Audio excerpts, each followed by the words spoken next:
بسم اللہ الرحمن الرحیم۔ السلام علیکم 10th کلاس۔ آج ہم نظم فاطمہ بنت عبداللہ کا شعر نمبر 5 اور اس کی تشریح پڑھیں گے۔ شعر نمبر 5 ہے: اپنے صحرا میں بہت آہو ابھی پوشیدہ ہیں، بجلیاں برسے ہوئے باطل میں بھی خوابیدہ ہے۔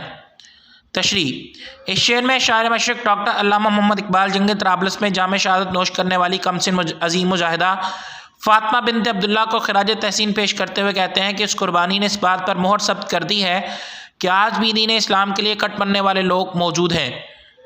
اس شہادت نے اس بات کا یقین دلایا ہے کہ امت مسلمہ اپنے بہادر اور سرفروش جوانوں سے ابھی محروم نہیں ہوئی۔ شاعر آہو اور بجلی کے خوبصورت استعاروں سے اس شعر کے حسن کو چار چاند لگاتے ہیں۔ شاعر بیان کرتے ہیں کہ امت مسلمہ کا سبززار اور جوش و جذبے کی کھیتی ویران بنجر صحرا میں تبدیل ہو چکی تھی، مگر فاطمہ بنت عبداللہ کی قربانی اور جذبہ شہادت کو دیکھ کر بھروسہ ہوتا ہے کہ اس صحرا میں ابھی بہت سے چوکڑیاں بھرتے ہرن موجود ہیں۔ وہ اگرچہ نگاہوں سے اوجھل ہیں مگر وقت آنے پر اپنی موجودگی کا پورا احساس دلاتے ہیں۔ بقول شاعر: نہیں ہے نا امید اقبال اپنی کشت ویراں سے، نہیں ہے نا امید اقبال اپنی کشت ویراں سے، ذرا نم ہو تو یہ مٹی بڑی زرخیز ہے ساقی۔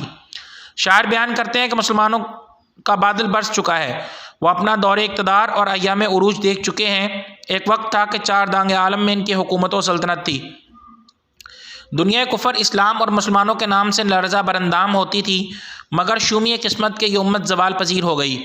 وہ قوت ایمانی جس کی بدولت عروج و عظمت حاصل ہوئی تھی مسلمانوں سے چھن گئی۔ ان حالات میں بھی اقبال پر امید ہیں کہ ان برسے ہوئے بادلوں میں بھی کچھ بجلیاں موجود ہیں۔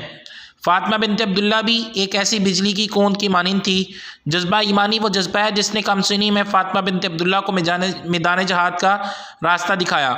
شاعر بیان کرتے ہیں کہ اگر یہی جذبہ امت میں پیدا ہو جائے تو کوئی قوت ان کا مقابلہ کرنے کی صلاحیت نہیں رکھتی۔ ان کے سامنے دریاؤں کے دل دہل جائیں اور پہاڑ رائی ثابت ہوں گے۔ بقول شاعر: خدا نے تیرے مقدر میں جیت لکھ دی ہے، خدا نے تیرے مقدر میں جیت لکھ دی ہے، دل و نظر میں ذرا انتظار پیدا کر۔